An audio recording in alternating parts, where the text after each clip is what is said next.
Bonjour tout le monde, mon nom est Robert Gauthier et puis bienvenue au réseau qui s'appelle Lumière sur la prophétie biblique. Comme vous pouvez voir aujourd'hui, on est à la cinquième étape. Or, quand le Fils de l'homme viendra dans sa gloire. Ça, c'est Matthieu 25, versets 31 à 46. Et puis cette fois-ci, on va s'occuper d'un groupe assez spécial, les gentils ou les nations. Hein. Tout ceci fait partie du message prophétique que le Seigneur Jésus a donné dans Matthieu 24 et Matthieu 25. Maintenant, dans cette grande prophétie-là, on a eu l'occasion de parler de la portion des Juifs. Okay? Les Juifs ont demandé quand est-ce que les pierres du temple allaient être détruites. Et puis, ils ont aussi demandé quand sera la fin la consommation du siècle, c'est-à-dire la fin de l'ère juive. Et puis, après ça, on a eu la question de la grande tribulation. Et puis, finalement, on a fait le Seigneur a parlé de la profession chrétienne. C'est qu'il a pris les Juifs qui étaient là, mais qui allaient, eux, dans quelques jours, dans peut-être 60 jours, 55 jours, devenir euh, commencer ce qu'on appelle l'Assemblée du Dieu vivant de l'Église. Hein? Alors là, le Seigneur Jésus vous parle comme si les disciples juifs sont devenus maintenant chrétiens, parce que depuis 2000 ans que le passage de la profession chrétienne existe, l'Église existe, tu vois. Et puis maintenant, dans cette dernière vidéo, on va toucher un autre groupe qu'on appelle les nations ou les gentils. OK? C'est la dernière, celle-là. Alors, dans la portion des Juifs, OK, lorsqu'on lit Matthieu, la, la dernière, la dernière mention, c'est dans Matthieu 24, verset 44. On est parlé du Fils de l'homme. 24, 44, je vais vous le lire ici, là. 24, 44. Au moins, je l'ai dit. Bon, Matthieu 24, 44. Un instant. OK, Matthieu 24, verset 44. Je le regarde ici. OK. Oui, c'est pourquoi vous aussi soyez prêts, car à l'heure que vous ne pensez pas, le Fils de l'homme vient. Alors ça, c'est la dernière mention. Après ça, il va parler de la période de l'Église. Hein? Alors, pour la portion de la période intercalée, la profession chrétienne, l'expression du Fils de l'homme est absente. OK? Alors, lorsque le Seigneur parle des trois paraboles, on a intercalé ce qu'on appelle l'Église dans cette portion-là. Mais le Fils de l'homme est absent. Le Seigneur n'en parle pas. Il ne parle pas du Fils de l'homme, il ne parle pas de la Judée, il ne parle pas de Juda, il ne parle pas du temple, il ne parle pas de la grande tribulation. Il n'y a rien de juif là-dedans. C'est la profession chrétienne qui devient importante maintenant. Parce qu'elle dure depuis le jour de la Pentecôte et elle prendra sa fin à l'enlèvement. Maintenant, avec les nations, la première chose qu'on voit dans les nations, Matthieu 25, 31, ça commence de même.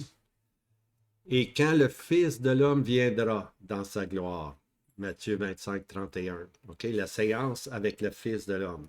Je vais prendre mon. OK. Or, quand le Fils de l'homme viendra dans sa gloire, c'est important ça, dans sa gloire, hein?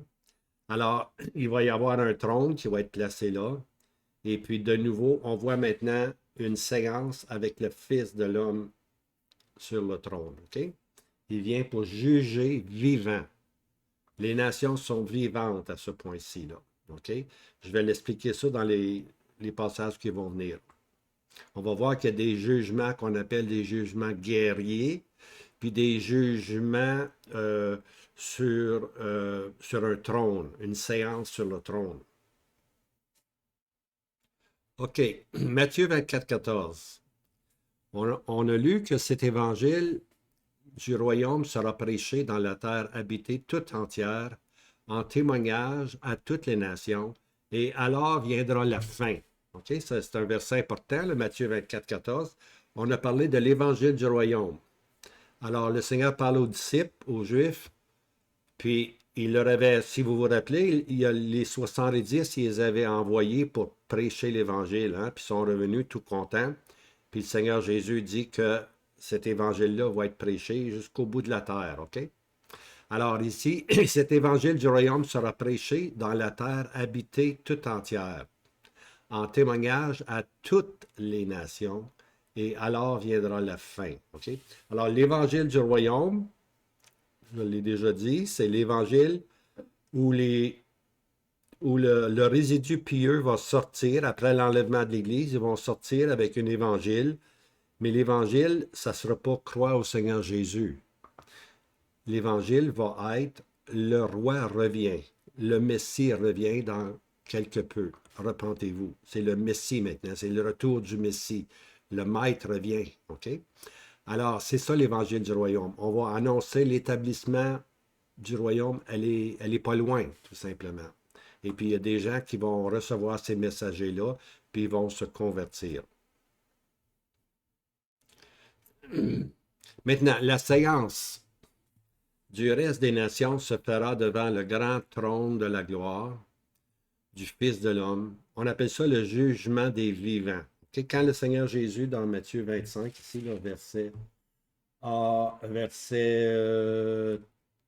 31, or, quand le Fils de l'homme viendra dans sa gloire, et tous les anges avec lui, alors s'assiera sur le trône de sa gloire. Il s'assiera sur le trône de sa gloire, et toutes les nations seront assemblées devant lui. Okay, on va parler de ça tantôt. Toutes les nations seront assemblées devant lui. Maintenant, on appelle ça ici le jugement des vivants. C'est que les nations vont être jugées, ils vont être vivants, puis ils vont être jugés. On n'a pas le monde chrétien a très peu connu ceci. Habituellement, le monde chrétien s'en va au grand trône blanc, d'Apocalypse 20, qui est le ciel puis la terre s'enfuient, puis les morts sont ressuscités puis reçoivent le jugement. Les gens connaissent le grand trône blanc, c'est le jugement des morts. Mais ici, c'est dans le passage qu'on va prendre, c'est le jugement des vivants. OK? Comment est-ce que ces vivants-là ont reçu l'Évangile? OK? L'Évangile du royaume.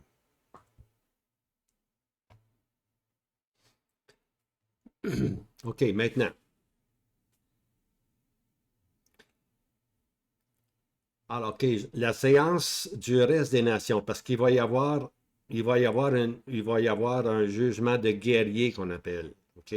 Où les nations vont être jugées, là. Mais il va y avoir des nations qui vont rester, qui vont être là, ça va être les nations. C'est dit ici, comment c'est dit? Toutes les nations seront assemblées. Maintenant, toutes les nations seront assemblées. C'est les nations qui restent. OK? Pas les nations qui ont passé euh, par les jugements guerriers, mais les nations qui restent. OK? Alors, il y aura un autre trône à la fin du règne millénaire, c'est ça que j'ai dit tantôt, là, parce que là, c'est la différence entre le jugement des vivants ici, là, jugement des vivants, puis le jugement des morts, OK? Alors, jugement des vivants, le Seigneur est assis sur son trône de gloire, OK? Il est là comme le Fils de l'homme. Par contre, lorsqu'on arrive à l'Apocalypse 20, 11, c'est un autre trône, puis ce trône-là est à la fin du règne millénaire. Celui-là ici, là, il est au commencement du règne millénaire. Le Seigneur Jésus va juger les nations restantes qui n'ont pas été tuées par l'élément guerrier, par les guerres. Okay? Il va y avoir des nations qui vont être de reste. Puis c'est toutes ces nations-là maintenant qui vont recevoir un jugement. Les vivants de ces nations-là vont être jugés. À la fin, à la fin du millénium, 1000 ans plus tard, il va y avoir le jugement des morts. Apocalypse 20, verset 11. Et je vis un grand trône blanc, et celui qui était assis dessus, et devant la face duquel la terre s'enfuit et le ciel. Alors ici, là, c'est à la fin du règne millénaire, on va rentrer dans ce qu'on appelle l'état éternel. La terre s'enfuit, le ciel s'enfuit, il n'y a plus de mer, plus rien. Hein? Alors, c'est à ce moment-là que le grand trône blanc a lieu, puis tous les morts, hein, tous les morts, on appelle ça le jugement des injustes. OK? Tous les morts vont ressusciter, les morts injustes vont ressusciter parce que les morts justes sont déjà ressuscités, les autres.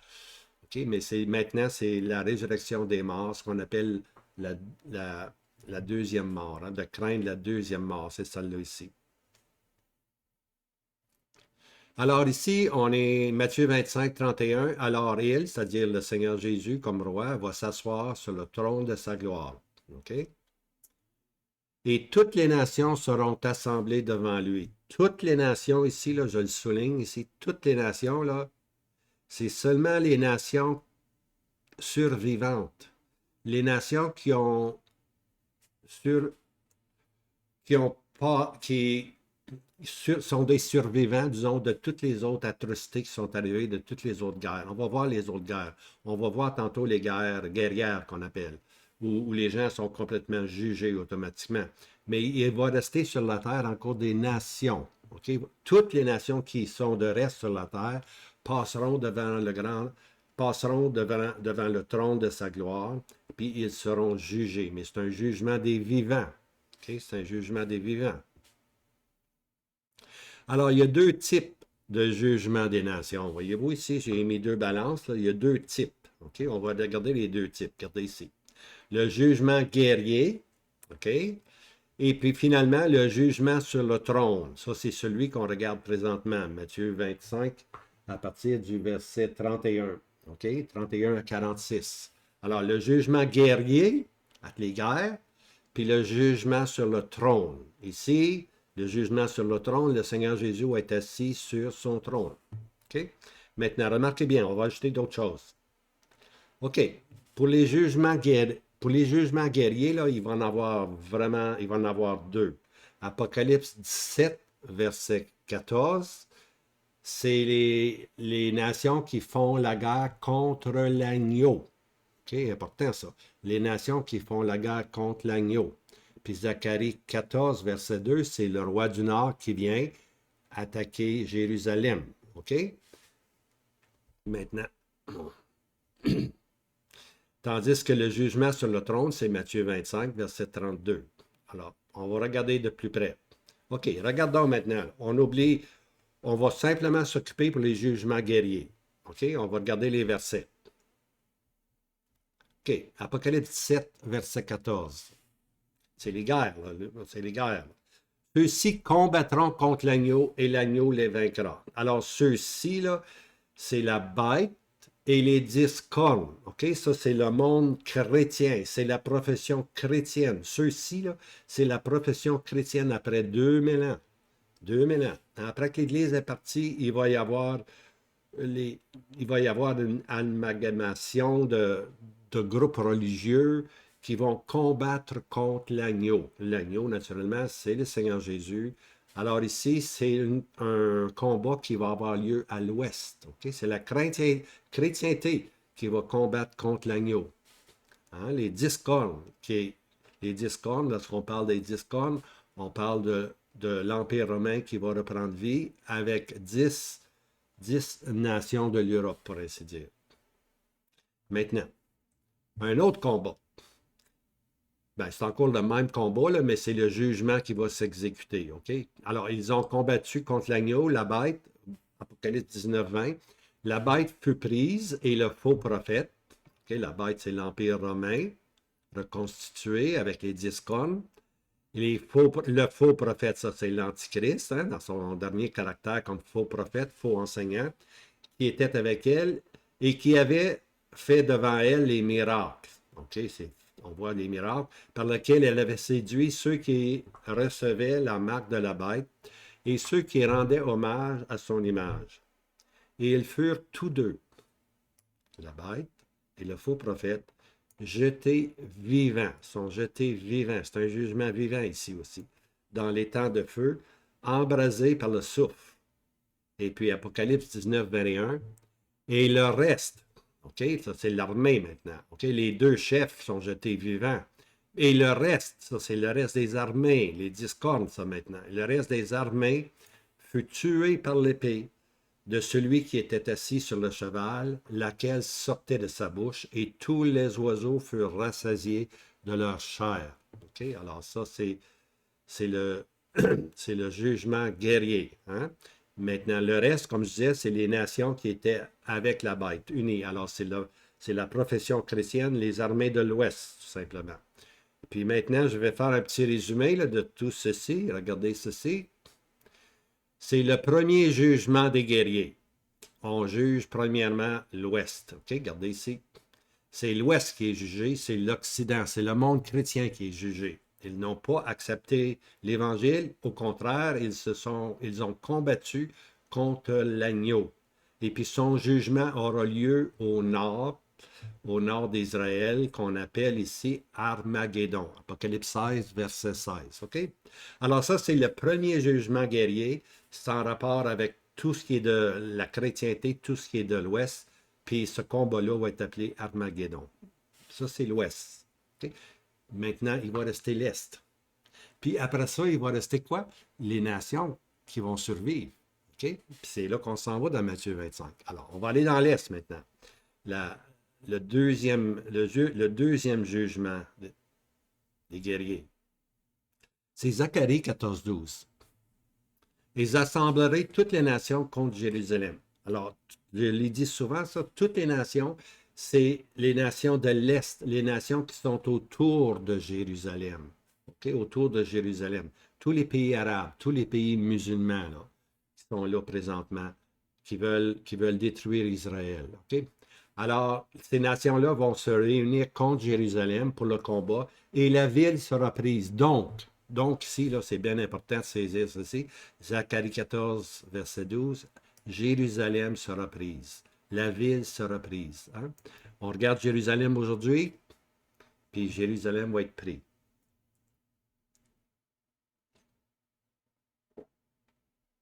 C'est le roi du Nord, puis qu'est-ce qu'il y a au nord d'Israël? La Turquie, les pays arabes, les pays musulmans. Le roi du Nord va venir, va saisir la ville. Les maisons seront pillées, les femmes seront violées et la moitié de la ville ira en captivité. Donc, il prend le contrôle de la ville. La moitié de la ville va en captivité. Hein? Puis pendant ce temps-là, lui, il va partir, puis il va aller maintenant vers le sud, vers le roi du sud. Puis il va être victorieux sur le roi du sud.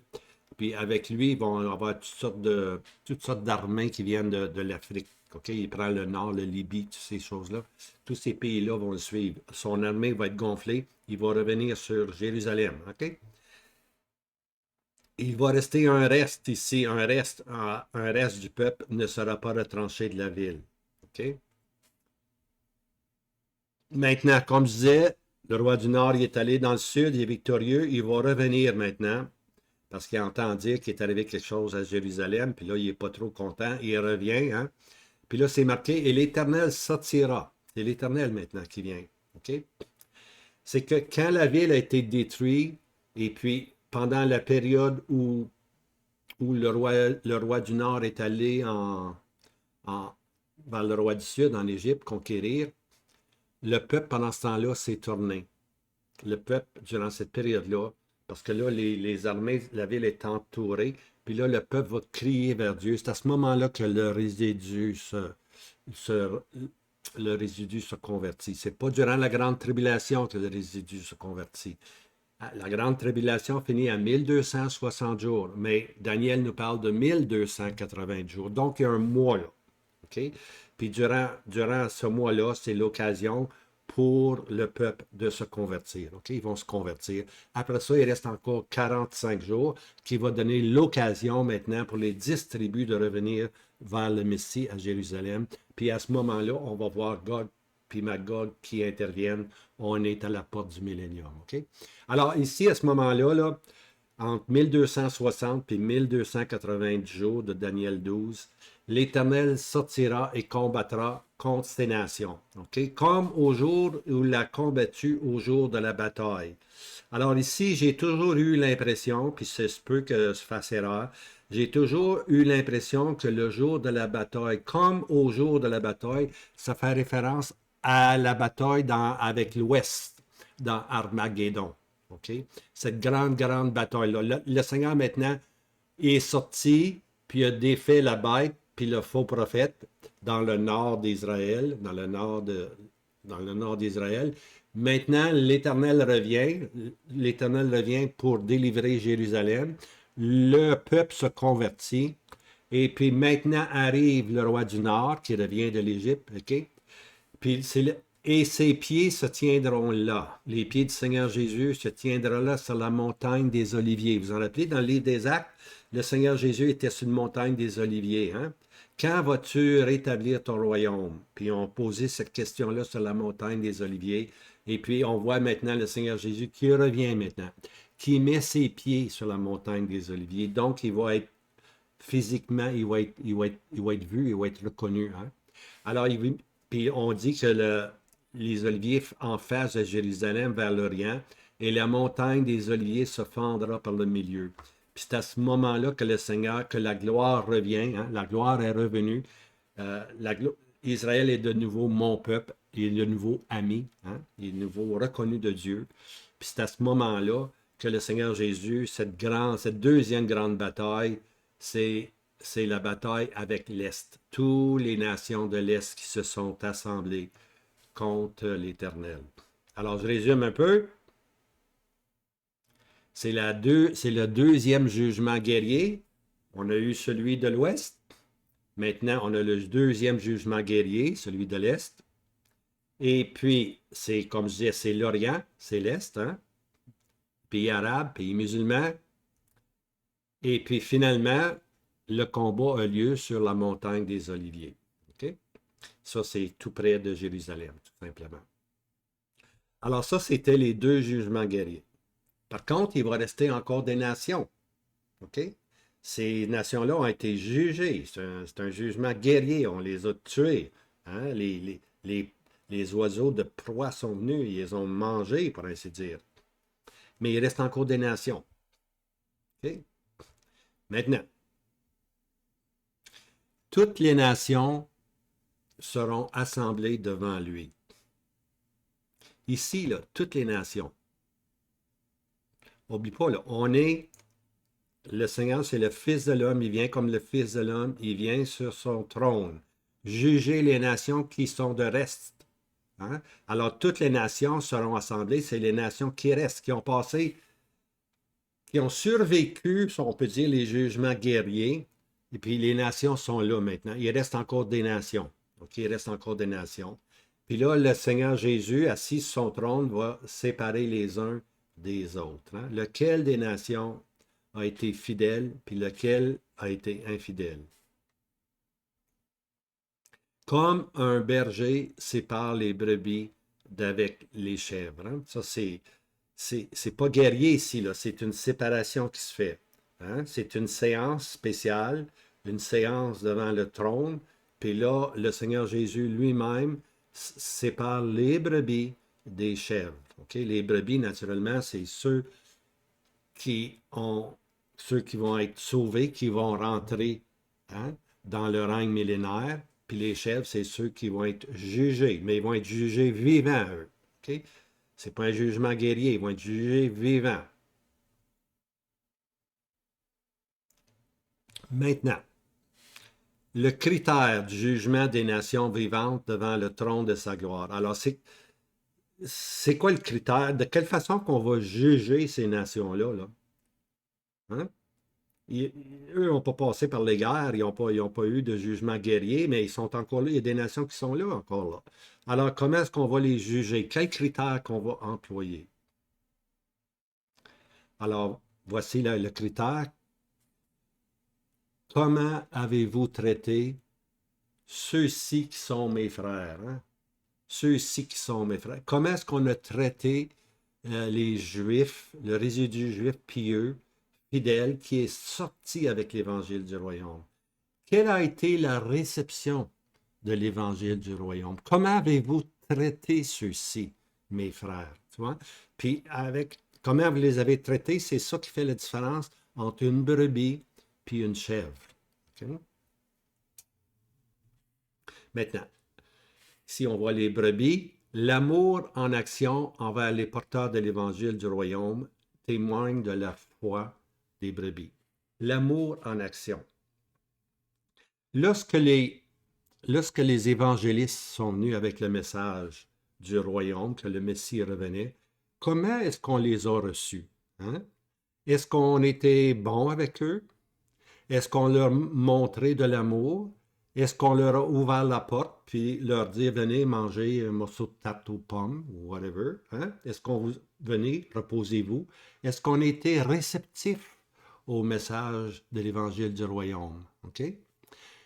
Si on a démontré de l'amour envers les serviteurs de Dieu, ses envoyés, à ce moment-là, c'est la foi qui a fait ceci. Ils ont cru le message parce qu'ils ont embrassé ces serviteurs-là. Ils les ont fait rentrer chez eux. Okay? Alors, c'est l'action maintenant. C'est l'action de l'amour qui est le produit de la foi en eux. Par contre, si on manque d'amour, ben là, on est classifié. Si à la porte, on les a rejetés, allez-vous-en, je veux rien savoir de vous autres, je veux rien savoir du message. Qu'est-ce qui va arriver? Leur manque d'amour témoigne qu'ils sont des chèvres. Okay? C'est sur la réception des messagers que le tout se joue. Okay? Maintenant, je pense à Jéricho. Jéricho, la ville de Jéricho. Hein? 7 fois, il faisait le tour. Puis, quand les espions sont allés explorer la terre promise, il y a une femme qu'on appelle Rahab, la prostituée. Rahab, la prostituée, a pris les messagers, puis elle les a protégés contre les ennemis. Elle les a protégés, hein? Et puis, on lui a fait la promesse, les espions ont fait la promesse de la protéger. Elle avait à mettre un fil d'or pour elle et sa maison, OK? Puis, lorsque les destructions viendraient, que sa maison serait protégée. Maintenant, elle a compris que la terre promise allait être aux Juifs. Elle a compris ceci. C'est pour ça qu'elle les a protégés. C'était, on dirait, tu trahis ton pays, mais la foi agit différemment, voyez-vous. Pour elle, c'était un acte de foi de recevoir ces messagers-là. OK? C'était pas vraiment de la trahison parce que Dieu s'en venait maintenant prendre possession du pays. Elle l'a compris. OK? Alors c'était un acte de foi.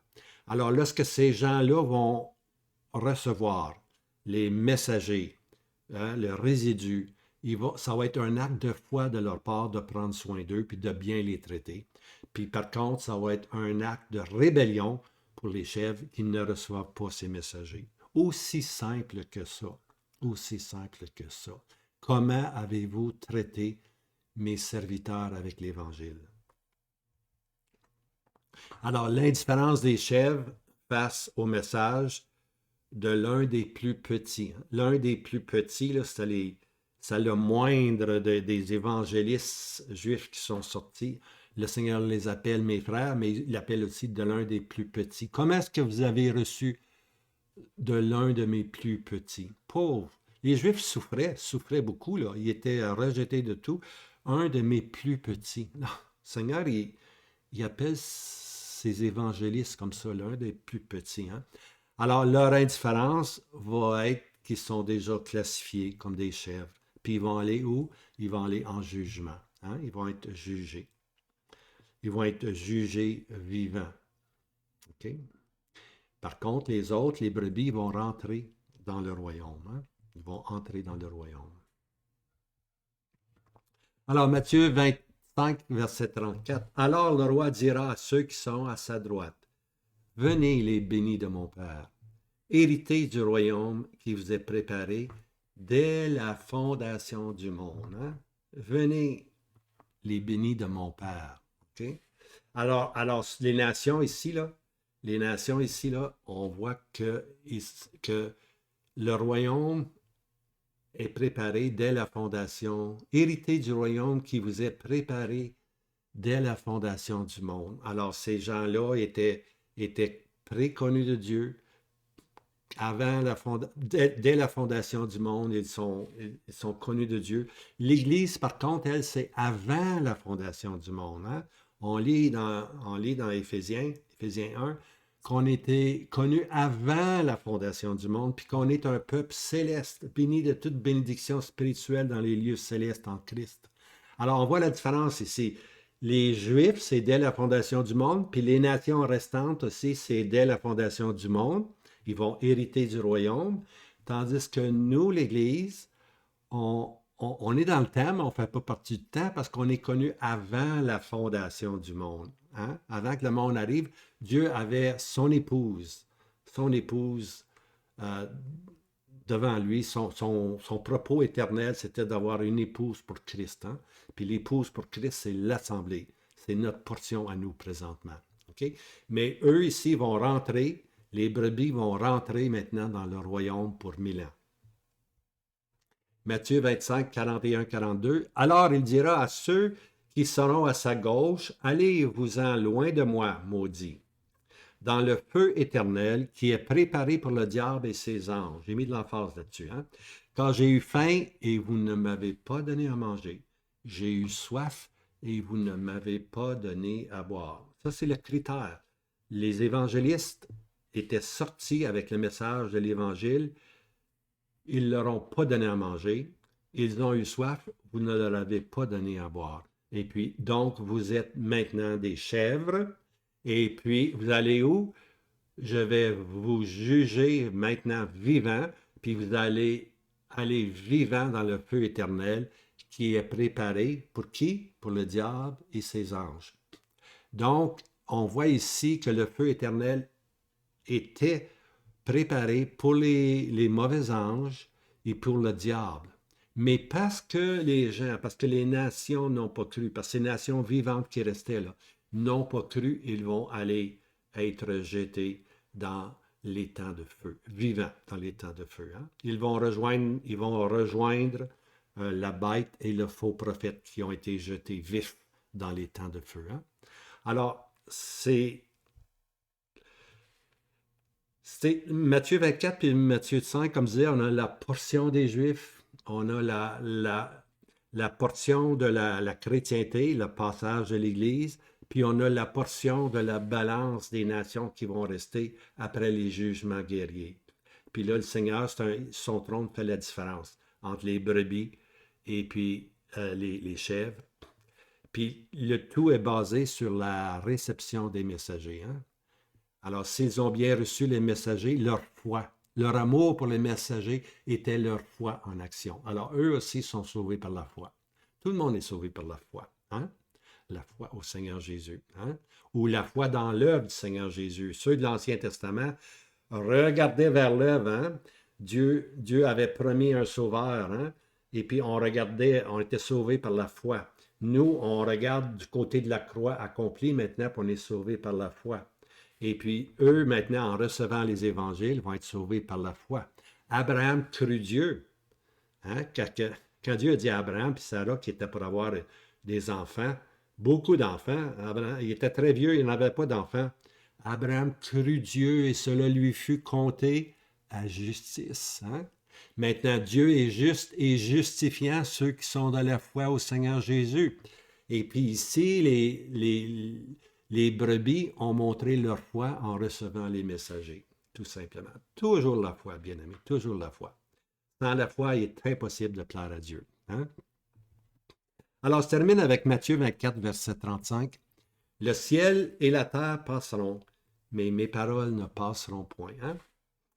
Le Seigneur a bâti tout son message, Matthieu 24, Matthieu 25. Il a bâti tout son message en mettant ce sceau que le ciel et la terre vont passer, mais toutes les paroles que nous avons lues dans Matthieu 24 et Matthieu 25 ne passeront point. Très solennel, hein? Très solennel. Et puis ce passage-là, il est vraiment bien placé, il est vraiment bien cimenté. Le ciel et la terre vont passer, bien-aimés. Mais les paroles du Seigneur Jésus, les paroles de Matthieu 24 et 25 vont s'accomplir parfaitement, complètement à la gloire de Dieu. Alors, je vous laisse avec ceci. On se revoit prochainement. On s'en va maintenant dans le petit prophète Michée. OK? À bientôt. Seigneur vous garde.